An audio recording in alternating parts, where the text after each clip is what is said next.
রাজ্যের সরকারি কর্মীদের বহু প্রতীক্ষিত ডিএ হিয়ারিং এখন আর কয়েক দিনের অপেক্ষা। সুপ্রিম কোর্ট ইতিমধ্যেই নিশ্চিত করেছে আগামী 26 আগস্ট এই মামলার চূড়ান্ত শুনানি হবে। শুক্রবার প্রকাশিত কজ লিস্টে স্পষ্ট করা হয়েছে বকেয়া ডিয়ারনেস অ্যালাউন্স মামলা টপ অব দ্য লিস্ট হিসেবে ধরা হয়েছে। এর ফলে সরকারি কর্মীদের আশা আরও জোরদার হয়েছে যে ওই দিনই রায় ঘোষণা করতে পারেন বিচারপতিরা। এই মামলায় নতুন আপডেটও এসেছে। বিচারপতি প্রশান্ত কুমার মিত্রর পরিবর্তে বিচারপতি সঞ্জয় করল ও বিচারপতি সন্দীপ মেহতা শুনানি করবেন।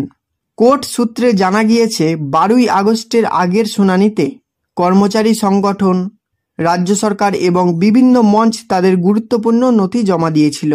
এর মধ্যে ছিল ইউনিটি ফোরাম ও সংগ্রামী যৌথা মঞ্চা আবেদন এবং রাজ্য সরকারের সংশোধনমূলক নথি। সব মামলাকে এবার একত্রে বিচার করা হবে যাতে প্রক্রিয়া দ্রুত এগোয়। সরকারি কর্মীদের আশা ও উত্তেজনা। প্রায় কয়েক বছর ধরে রাজ্যের সরকারি কর্মীরা বকেয়া ডিএ পাওয়ার জন্য লড়াই চালিয়ে যাচ্ছেন। হাইকোর্ট ইতিমধ্যে স্পষ্ট করেছে ডিএ কেবল রাজ্য সরকারের সদিচ্ছা নয়, বরং এটি আইনি অধিকার। কিন্তু রাজ্য সরকার সেই রায়কে চ্যালেঞ্জ করে সুপ্রিম কোর্টে যায়।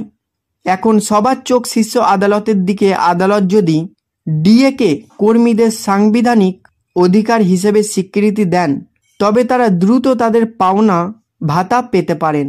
সরকারি কর্মী থেকে শুরু করে শিক্ষক, পুলিশ, স্বাস্থ্যকর্মী সবাই মনে করছেন এই শুনানি তাদের স্যালারি রিলিফ এনে দিতে পারে। আদালতের রায় ইতিবাচক হলে শুধু বর্তমান বকেয়া নয়, ভবিষ্যতে ডিএ পাওয়ার ক্ষেত্রে নিশ্চয়তা তৈরি হবে। অর্থনীতিতে বড় প্রভাব ফেলতে পারে রায়। বিশেষজ্ঞদের মতে সুপ্রিম কোর্ট যদি কর্মীদের দাবিকে সমর্থন করে তবে এর সরাসরি প্রভাব পড়বে রাজ্যের অর্থনীতি ও বাজেটের উপর। একদিকে সরকারি কর্মীরা স্বস্তি পাবেন, অন্যদিকে রাজ্য সরকারের উপর বাড়বে আর্থিক চাপ। তবে কর্মচারীদের দাবি তাদের ন্যায্য প্রাপ্ত এতদিন আটকে রাখা হয়েছে। এবার আদালতের রায়েই মুক্তি মিলবে। 26শে আগস্ট নজর কেবল একটি তারিখে। এখন সব চোখ সেই নির্ধারিত দিনে। মাত্র কয়েক দিনের অপেক্ষা। এরপরে স্পষ্ট হবে ডিএ হিয়ারিং আউটকাম।